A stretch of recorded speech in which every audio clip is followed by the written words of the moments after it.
ल साथीहरु, आज हामीले नेपालको इतिहास एकाइ 6 कक्षा 12 को सामाजिक अध्ययन पढ्छौं। हेर्नुस् त, यसबाट आउने भनेको हामीलाई एउटा भनेको क्वेशन नम्बर 15 मा 5 मार्क्स को क्वेशन आउँछ।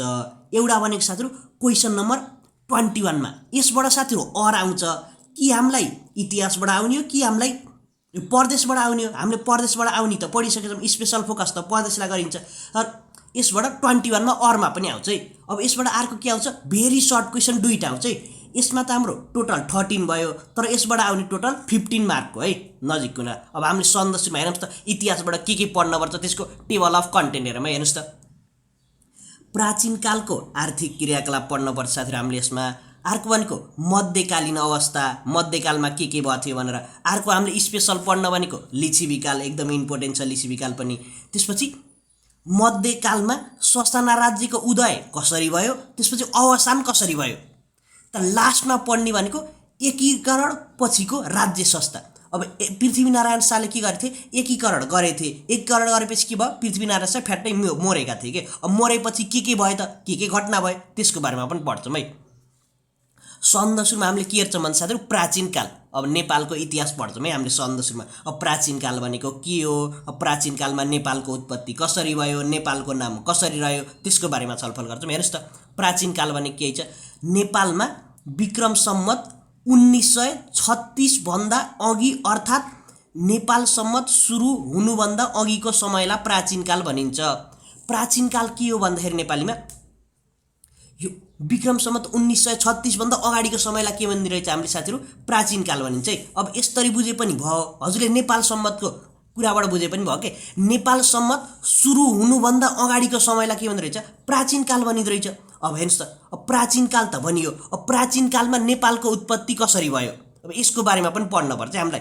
यसमा हामीलाई साथीहरु त्यति साह्रो इम्पोर्टेन्ट त छैन, तर कन्सेप्ट बुझ्न पर्छ नेपालको उत्पत्ति कसरी भयो के। इतिहास पढेपछि त नेपालको उत्पत्ति त जान्न पर्यो नि कसरी। हेर्नुस् त, हाम्रो यसमा 3टा तथ्य छ है। एउटा भनेको साथीहरु भौगोलिक तथ्य छ, अर्को भनेको पौराणिक, अर्को भनेको ऐतिहासिक। हेर्नुस् त, नेपालको उत्पत्ति कसरी भन्दा भौगोलिक तथ्यमा 1300 करोड वर्ष पहिला नेपालको ठाउँमा के थियो भन्दाखेरि तेथिस सागर भन्ने एउटा समुद्र रहेछ कि। नेपालको अहिलेको ठाउँ छ नि त्यसमा 1300 वर्ष अगाडि तेथिस भन्ने समुद्र थियो। अब त्यो समुद्र के भन्दा भूकम्प जाँदाखेरि त्यो पिद हुन्छ नि, ट्याक्क दुईटा टुक्रामा विभाजन भएछ के। त्यसपछि के भन्छ, नेपाल बनेको भन्ने छ के। अब यसको प्रमाण के भन्दाखेरि अचल हाम्रो यो नदीहरुमा पाइन्छ नि, शालिग्राम पाइन्छ नि। शालिग्राम भनेको त झ्याप्प कतै पाइन्न, कहाँ पाइन्छ, शालिग्राम पाउनु भनेको समुद्रहरुमा। नेपालमा पनि शालिग्राम किन पाइन्छ, किनकि नेपालमा 1313 करोड वर्ष अगाडि यो समुद्र थियो नि त, त्यही भएर पाइन्छ भन्ने रिजन छ है। नेपालको उत्पत्ति कसरी भयो भन्ने बारेमा है। यो त हाम्रो भौगोलिक तथ्य भयो। अब हामीले के छौं, पौराणिक तथ्य पनि हेर्छौं है। साथीहरु नेपालको उत्पत्ति कसरी भयो, पौराणिक तथ्य भनेको धर्महरुसँग रिलेटेड के। कसरी हेर्नुस् त, महाभारत, पशुपुराण र बौद्ध ग्रन्थमा उल्लेख छ। अब कसरी भन्नु होला, महाभारत भनेको अब जम्मैलाई थाहा नै, भगवान राम र भगवान सीताको भन्ने त सम्बन्ध थाहा छ। भगवान राम कहाँका हुन्, भगवान राम भनेको इन्डियाका हुन्। अब हामीले त उसमा कार्टुनहरुमा पनि त हेरिन्छ नि। भगवान सीता कहाँकी थिइन्, नेपालकी थिइन्। नेपालमा आएर भगवान रामले बिहा गरेको भन्ने छ नि, कथा छ नि, त्यसबाट पनि आधार लिन सकिन्छ। अर्को भनेको बौद्ध ग्रन्थमा, बौद्ध ग्रन्थबाट कसरी नेपालको उत्पत्ति भयो भन्ने थाहा पाउनुहुन्छ भन्दाखेरि गौतम बुद्ध कहाँ जन्मेका, नेपालमा जन्मेका। नेपालमा जन्मेर कता गए, इन्डिया भन्ने त्यो कन्सेप्टबाट पनि नेपाल थियो भन्ने प्रमाणित गर्न सकिन्छ। अर्को भनेको ऐतिहासिक तथ्य है। हेर्नुस् त, ऐतिहासिक तथ्यबाट नेपालको प्रमाण कसरी दिन सकिन्छ भन्दाखेरि यो भारतीय राजा यो समुद्रगुप्त भन्ने राजा थिए। तिनले के गर्थे नि, आफ्नो इलाहाबादको अभिलेखमा, इलाहाबादको अभिलेख भन्दाखेरि के भन्नुस् भन्दाखेरि शिलालेखमा बुझ्न्छ है। शिलालेखमा के गरेथे भने नेपाल हाम्रो छिमेकी राज्य हो भनेर लेखेका थिए के। कसरी, शिलालेखमा के गर्थे भने आफ्नो भारतीय राजा भन्ने थिए समुद्रगुप्त हैन। तिनले के गरे भन्दाखेरि आफ्नो इलाहाबादको शिलालेखमा नेपाललाई पनि उस गरेका थिए, हल्का डिनोट गरेर लेखेका थिए। अझै पनि प्रमाण छ है, त्यसबाट पनि हामीले प्रमाणित गर्न सकिन्छ नेपाल राज्य थियो भन्ने पहिल्यैदेखि। अब अर्को भनेको साथीहरु नेपाल राज्य कसरी बन्यो त थाहा पाइयो। अब नेपालको नाम कसरी रह्यो त, यो पनि त एउटा डिस्कसनको विषय हो। अब यसमा कस्तो हो, यसमा पनि तथ्य छ है। एउटा भनेको साथीहरु भाषाका आधारमा छ, एउटा भनेको पौराणिक, एउटा भनेको ऐतिहासिक आधार छ। अब सबैभन्दा सुरुमा के बुझौँ भन्दाखेरि भाषाको आधारमा नेपालको नाम कसरी रह्यो त भन्ने। हेर्नुस् त, किराँत र नेवारी भाषामा सन्दर्भ सुरुमा के जान्नुस् भन्दाखेरि यो इतिहासमा पहिला नेपाल भनेर केलाई मात्र बुझिन्थ्यो, नेपाल भनेर हाम्रो काठमाडौँलाई मात्र बुझिन्थ्यो है, बुझ्नु नि। काठमाडौँमा धेरै बस्ती कसको छ भन्नुहोस् त, नेवार समुदायको छ, बुझ्नु नि, नेवार समुदायको छ। नेवार समुदाय र किराँत समुदायको भाषामा के हुन्छ, नेको अर्थ मध्य हो, बीज भन्ने बुझिन्छ, तर पाको अर्थ फेरि देश भन्ने बुझिन्छ है। नेपा भन्छन् नि, नेवाबाट नेपा बनेको भनेर बुझिन्छ के, नेपा। पाको अर्थ फेरि देश, यसमा ल प्रत्यय जोडेर नेपाल बनेको भन्ने छ है हाम्रो विश्वास। अब अर्को भनेको तिब्बती भाषामा फेरि के छ भन्दाखेरि नेको अर्थ घर भन्ने बुझिन्छ, नेको अर्थ घर र पालको अर्थ उन। पहिला के हुन्थ्यो भने नेपालमा त अब काठमाडौँ उपत्यमा के थियो, एकदम हरियाली थियो, घाँसहरू हुने। त्यसमा के हुन्छ नि, गाई भैँसी पाल्नुको साथसाथै भेडा पनि पालिन्थ्यो के। तर हामीले के गरिन्थ्यो, भेडाको उन यो तिब्बतकालाई बेचिन्थ्यो। तिब्बतकाले के भन्थे, भेडाको उनको घरलाई के भन्थे, नेपाल भन्थे, बुझ्दैन, उनको घर भनेर नेपाल भनेर त्यही भएर रहेको भन्ने बुझिन्छ है। अर्को भनेको पौराणिक आधार। पौराणिक आधारमा कसरी लिन सक्नुहुन्छ भने यो उपत्यका भनेपछि त अब हाम्रो काठमाडौँलाई विशेष गरी ध्यान दिए होइन। उपत्यकामा ने भन्ने ऋषि बस्दै गरे के, बुझ्दैन, ऋषिको नाम ने रहेछ। उनीबाट है साथीहरू, उनीबाट पालित भएको हुनाले नेपाल भन्ने नाम रह्यो।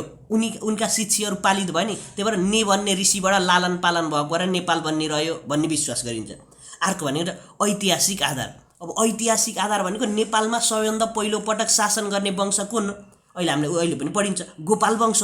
गोपाल वंशलाई फेरि हामीले के भनिन्थ्यो भन्दा निप भनिन्थ्यो है, निप भनेर चिनिन्थ्यो। पहिलो पटक गोपाल वंशले शासन गरेको भएर नेपालबाट नेपाल बनेको हो भन्ने विश्वास है। यो त हाम्रो भयो के छ, नेपालको नाम कसरी रहेको भन्ने। अब हामीले के गर्छौँ साथीहरू, शासन गर्ने राजाहरू को थिए त्यसको बारेमा हेर्छौँ है। अब हामीले हल्का सर्फेस बुझ्छौँ है। नेपालमा शासन गर्ने वंश, पहिलो वंश भनेको नेपालमा हजुरलाई थाहा छ नि, Gopal dynasty, Mahishpal dynasty, Kirat dynasty, Licchavi dynasty भनेर सानो क्लासमा पढ्नु भयो होला। तर हेर्नुहोस् त, पहिलो पटक शासन गर्ने वंश को थिए, गोपाल वंश थिए। अब यो कुरा जानुहोस् है, पहिलो वंश नेपालमा शासन गर्ने पहिलो वंश को भनेर यो 1 मार्क्समा पनि सोध्न सक्छ है। गोपाल वंश। नेपालको पहिलो राजा को भनेर पनि सोध्न सक्छ है। भुक्तमान है साथीहरू, नेपालको पहिलो राजा भुक्तमान वा भूमिगुत एउटै है। अब यसको कुरामा के जान्न पर्यो भन्दाखेरि गोपाल वंशले गाई पाल्थे भनेर बुझ्नुहोस्। गोपाल वंशले गाई पाल्थे, गोपाल बाले गाई पाल्थे भनेर बुझे पनि भयो हजुरले, गोपाल बाले गाई पाल्थे। अब हेर्नुहोस् त, यिनीहरूले नेपालमा 505 वर्ष शासन गरेका थिए है, बुझ्नुहुन्छ नि। अब त्यसपछि के भयो, गोपाल वंशलाई महिषपाल वंशले लडेर जिते के। लडेर जितेपछि को भयो, दोस्रो वंश भनेको महिषपाल वंश। यिनीहरूले भनेको भैँसी पाल्थे। योभन्दा धेरै जान्न पर्दैन, हामीले यति मात्र बुझे भयो। त्यसपछि महिषपाल वंशलाई पनि जितेपछि कसले जित्यो, किरात वंशले जित्यो। किरात वंशले पनि कृषि चाहिँ गर्थे, तर यिनीहरूकोमा कृषिका साथसाथै अर्को के गर्थे नि, मूर्तिहरू पनि यताउति पनि गराउँथे। तर किरात वंशले चाहिँ नेपालमा गयो, बौद्ध भित्र आएको भनेको किरात वंशले है, बुझ्नु नि। बुद्ध धर्मको हल्का विस्तार भएको भनेको किरात वंशले गर्दा। हेर्नुहोस् त, विरूपाक्षीको मूर्तिले पनि असलाई उस गर्न सकिन्छ कि, हामीलाई इक्जाम्पल दिन सकिन्छ। अब तपाईँले भन्नु होला लिच्छविकाल किन पढाउनु भएन भन्नु होला। लिच्छविकालको डिटेलमा पढ्नुपर्छ है हामीले, त्यसको बारेमा हल्का इम्पोर्टेन्ट छ क्या त। अब हामीले के हेर्छौँ भन्दाखेरि प्राचीन कालको सामाजिक र आर्थिक क्रियाकलाप एकदम सजिलो, त्यही माथि पढेकै हिसाब हुन्। गोपाल वंशको उपत्यकामा प्रशस्त घाँस हुनाले पशुपालन गर्थे, गाई पालन यहीँ भइहाल्यो, माथिकै कुरा हुन् के। महिषपाल पालामा भैँसी पाल्थे। किरातले कृषि र पशुपालनका साथसाथै शिकार गर्थे, किरातीहरूले शिकार पनि गर्थे। अब अर्को भनेको उस धर्मसँग पनि जानु पर्यो। धार्मिक हिन्दू धार्मिक परम्परा आधारित थियो र पशुपतिनाथ र मन्दिर निर्माण भएको थियो। पशुपतिनाथ पनि हाम्रो साथी प्राचीन कालकै है। अर्को हेर्नुहोस् त, हिन्दू परम्परा अन्तर्गत विभिन्न चाडबाड मनाइन्थ्यो र यसमा बौद्ध धर्मको सुरुवात भयो भनेर पनि लेख्न सक्नुहुन्छ है। यो भने के को, आर्थिक र सामाजिक क्रियाकलाप है। उसमा भनौँ भने प्राचीन कालमा सामाजिक क्रियाकलाप वा आर्थिक क्रियाकलाप के छन् भनेर यो हुन्छ है साथीहरू। अब हामी लिच्छविकाल पढ्छौँ है। ल साथीहरू, अब अर्को पढ्ने भनेको लिच्छविकाल है। लिच्छविकाल पनि साथीहरू प्राचीन कालमै पर्छ है, नजुक किनला हजुरहरूलाई। लिच्छविकाल एकदम इम्पोर्टेन्ट छ, यसबाट सोधि पनि रहेको छ एक्जाममा।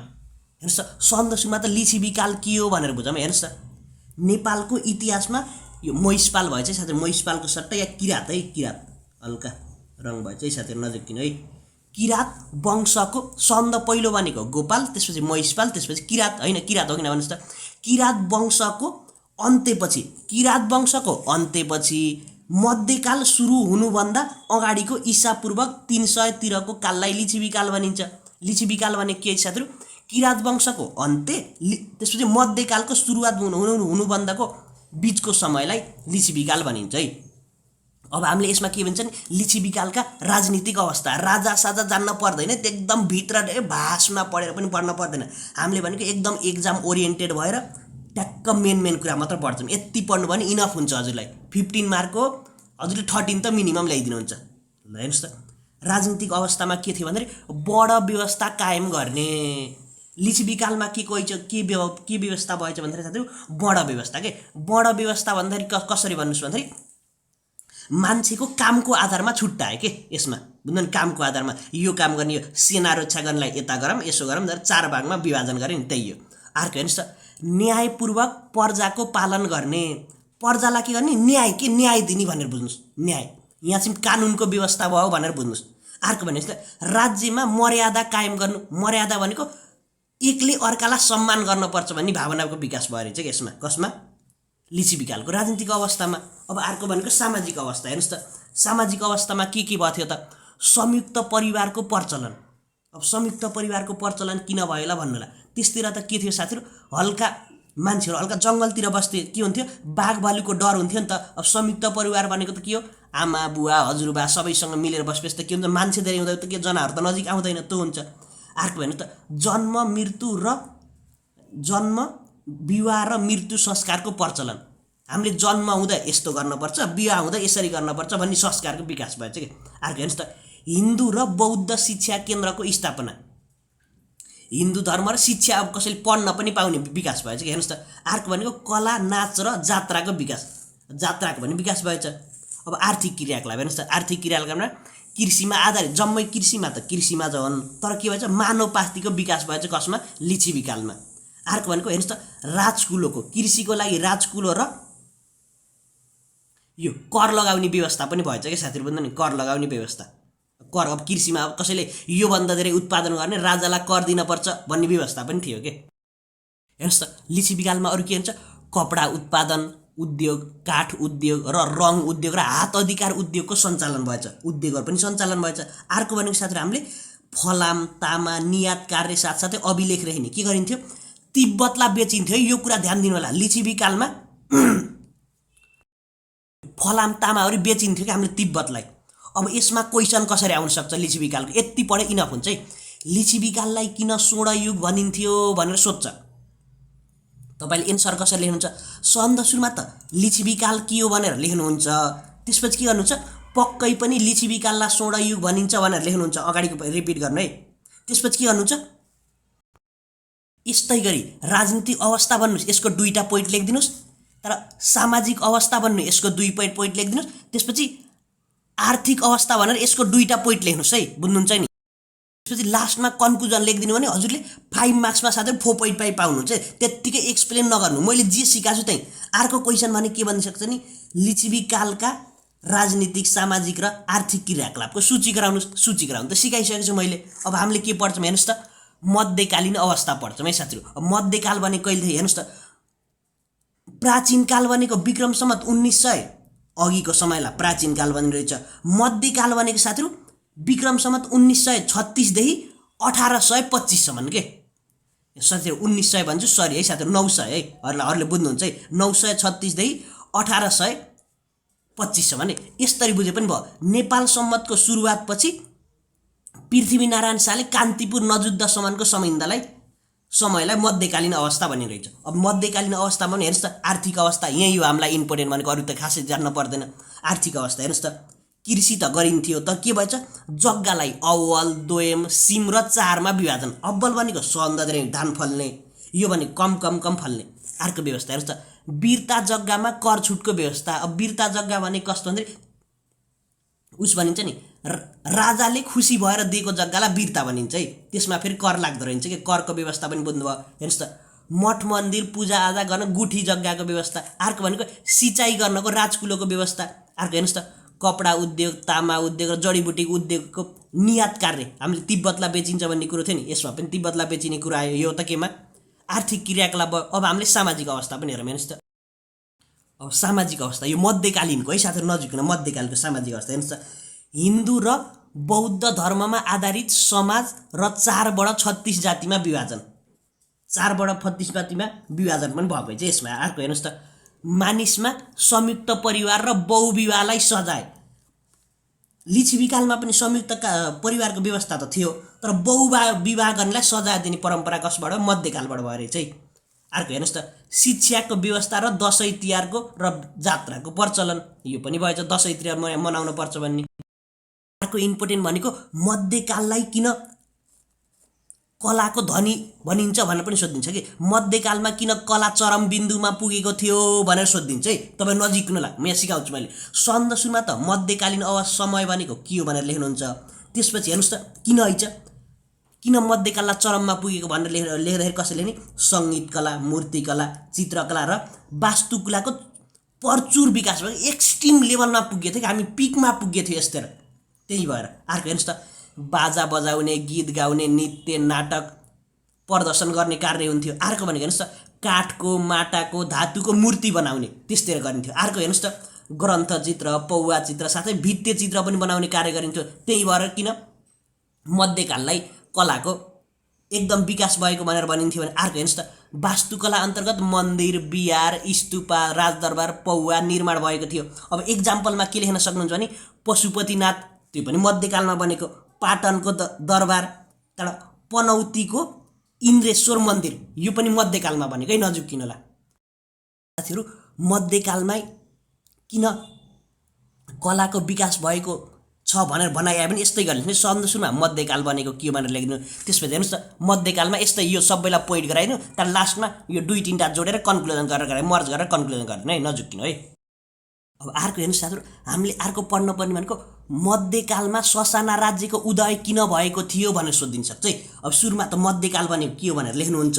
त्यसपछि हेर्नुहोस् त, मध्यकाल उदय हुनुको कारण, यो मध्यकालमा सासाना राज्य उदय हुनुको कारण हेर्नुहोस् किन है। भौगोलिक विकटता र दूरीका कारणले गर्दा प्रशासनिक दृष्टिले टाढा रहेका क्षेत्रहरू नियन्त्रण नहुनु, एकदम टाढा के। हेर्नुहोस् त अर्को भनेको हेर्नुहोस् त, कस्तो भन्नाले अब पृथ्वीनारायण शाहले के गरे, तिनी त गोर्खाका मान्छे हुन्। अब उनले सुदूरपश्चिमसम्म के गरे, कब्जा गरे, सुदूरपश्चिमसम्म कब्जा गरे। त्यसपछि के भइदियो, अब कब्जा त गरे तर के भयो, मान्छे अब पुग्न सकिन्न। त्यसपछि त्यतैका राजा आफै भइदिए के, त्यस्तो भयो। अब अर्को हेर्नुहोस् त, मध्यकालमा केन्द्रबाट नियुक्त सामन्तीहरूको शक्तिशाली हुँदै जानु। सामन्ती भने कस्तो भन्दाखेरि त्यहाँ गएर तिमीले हेरचाह गर भन्ने मान्छे त राजा भइदिने, तिम्रो त ठुलो भइदिने। अर्को हेर्नुहोस् त, राज परिवार भारद्वारहरू राजाहरू बिचमा द्वन्द्व, अब मेरो छोरो राजा भन्छ, मेरो छोरो राजा भन्छ, रानी लड्ने, त्यो चक्करमा आफै टुटफुट भयो, त्यहाँ टुक्रिए पनि। अर्को हेर्नुहोस् त, ससाना राज्यहरू ठुलो र शक्तिशाली हुने मनोकांक्षाका कारण आपसी भिडन्तले तेस्रो राज्यले कब्जा गर्ने। अब कस्तो भन्दै साथीहरू, सासाना राज्य लडेका हुन्छन्, अब आफ्नो त जसरी पनि ठुलो गराम भन्ने, त्यही चक्करमा लडाइँ हुन्छ, त्यहाँ टुक्रिन्छन्। त्यही भएर अब हामीले के हेर्छौँ भन्दै, यहाँ छिन् त साथीहरू हामीले उदय कसरी भयो हेरियो, उदय भनेको स्थापना कसरी भयो, सानसाना राज्य कसरी बने हेर्छौँ। अब सानसाना राज्य कसरी जोडियो त त्यसको बारेमा पनि हेर्छौँ है। हेर्नुहोस् त, मध्यकालमा सासाना राज्य अवसानका कारण हेर्नुहोस् त, 2वटा राज्यको युद्धमा तेस्रो राज्यले आक्रमण गर्ने। कस्तो भन्दाखेरि 2वटा राज्य सुरुमा लड्छन्, एकदम थाकिन्छ, अर्को राज्यले गएर 2टैलाई हमला गरिदिने कि जित्दिने, त्यस्तो गर्ने। अर्को हेर्नुहोस् त, पृथ्वीनारायण शाहले एकीकरण अभियान, पृथ्वीनारायण शाहले जो मैले जोड्दै गएको थिएँ। अर्को भनेको भारतमा अङ्ग्रेजको एकीकरणको प्रभाव, भारतमा के भयो थियो भन्दाखेरि अङ्ग्रेजले हमला गरेको थियो, त्यो नेपाल पनि के भयो भने हमला पनि हमला गर्न सक्छ, हामी भनेको लड्न हुन्न, एक आपसमा मिलेर बसौँ भन्ने पनि सोचे के।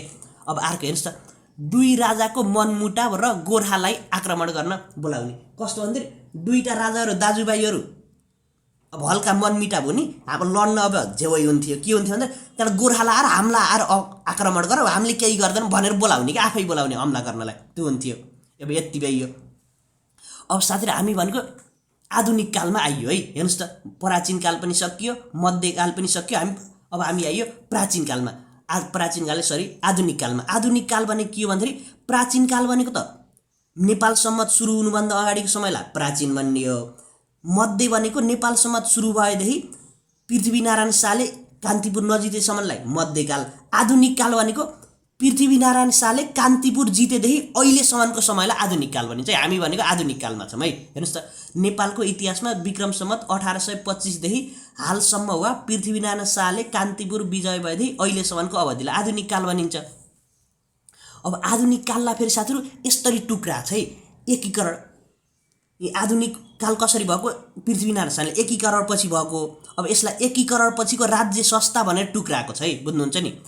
आधुनिक काललाई एकीकरण पछिको राज्य संस्था भनेर टुक्राएको छ। अब केमा टुक्रिएछ भने एउटा भनेको राणाकाल अघिको शासन समय, एउटा भनेको राणा शासन हुँदाको समय, एउटा भनेको सङ्क्रमणकालीन अवधि, अर्को पञ्चायतकाल, अर्को साथीहरू बहुदलीय लोकतन्त्र, अर्को भनेको दोस्रो सङ्क्रमणकालीन अवधि, अर्को भनेको सङ्घीय लोकतान्त्रिक काल। यसमा भनेको जम्मै पढ्न पर्दैन, यिनीहरूमा साथीहरू हल्का मैले सर्फेसली बताइदिन्छु। हामीले डिपली हेर्ने भनेको सङ्क्रमणकालीन अवधि र पञ्चायतकाल मात्रै हेर्छौँ। यत्रो बुझाएर हजुरले बुझ्न पनि गाह्रो हुन्छ, एक्जाम पनि आइसकेछ, कन्सेप्ट बुझ्न पर्दैन। नर्मल हजुरलाई मैले सामान्य कन्सेप्ट के भएको भनेर बुझाइदिन्छु। यसको हल्का डिपमा हेर्छौँ है, 5 मार्क्सलाई हेर्छौँ के। सन्द सुरुमा केबाट सुरु गरौँ? राणाकाल अघिको समय के भएछ त भने पृथ्वीनारायण शाहले जित्दा बित्तिकै के भयो त्यसको बारेमा हेर्छौँ है। सन्द सुरुमा के हेर्ने भने साथीहरू मैले राणाकाल अघिको समय, राणाकाल अघिको समय भनेको पृथ्वीनारायण शाहले एकीकरण गरे, त्यसपछि के भयो भने पृथ्वीनारायण शाहको मृत्यु भयो, बुझ्नुभयो नि। अब पृथ्वीनारायण शाह भनेको मृत्यु भयो, त्यसपछि के गर्यो भने पृथ्वीनारायण शाह मर्दा बित्तिकै के हुन्छ? रणबहादुर शाह भनेको एकदम सानो 8 वर्षको थिए होइन, 8 वर्षको राजा त भए। अब यिनले त केही काम गर्न सक्दैन। अब राजेन्द्र लक्ष्मी फेरि के भइन्? यिनको मुख्तियार भइन् के, सहयोग राजा यिनी, काम फेरि यिनले गर्ने के राजेन्द्र लक्ष्मी। हेर्नुहोस्, त्यही चक्करमा के भयो? राजा रानी यताउति गुठ भन्दा के, मेरो छोरो राजा भन्छ, तेरो छोरो राजा हुन्छ, कराई हुन्छ नि, झगडा हुन्छ नि। त्यही चक्करमा दरबारमा गुठबन्दी भयो। गुठबन्दी भनेको के भन्दाखेरि को राजा हुन्छ भन्ने के, झगडा यताउति भयो। त्यही चक्करमा षड्यन्त्र भयो। तर यही पर्वमा के भयो? कोत पर्व हुन्छ नि, कोत पर्व, भण्डारखाल पर्व यही चक्करमा भएका नै। यही चक्करमा भण्डारखाल पर्व हुने, त्यहाँबाट राजाहरूको यताउति मृत्यु भयो। त्यही चक्करमा के भयो? राणा शासनको उदय भयो, बुझ्नु नि।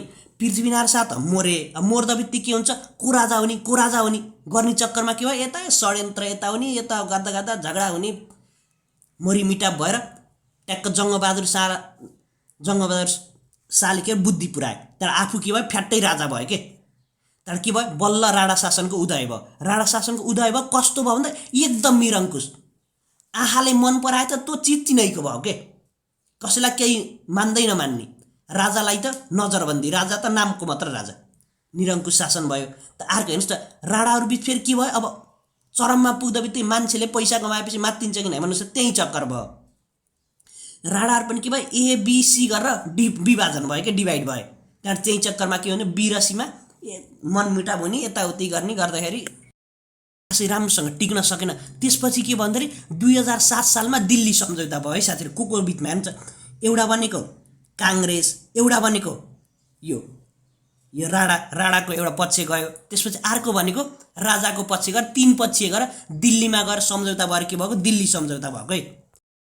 ल साथीहरू, अब फेरि साथीहरू राणा शासनको अन्त्य भएपछि 2007 सालको दिल्ली सम्झौता के भयो? सङ्क्रमणकालीन अवधि है। हेर्नुहोस् त, अब यसलाई भनेको इम्पोर्टेन्ट हल्का डिपली पढ्छौँ भने 5 मार्क्सलाई भनेको नि अब यसरी पढ्छौँ। हेर्नुहोस् त, एकीकरण पछिको सङ्क्रमणकालीन समयमा अवधिमा मुख्य घटनाहरूको टिपोट गर्नुहोस् भनेर दिन्छ होइन। हेर्नुहोस् त, सन्द सुरुमा त राणा शासनको अन्त्य पश्चात 2007 सालदेखि 2017 सालको अवधिलाई सङ्क्रमणकालीन अवधि भनिन्छ। यसका मुख्य घटनाहरू हेर्नुहोस् त के भयो?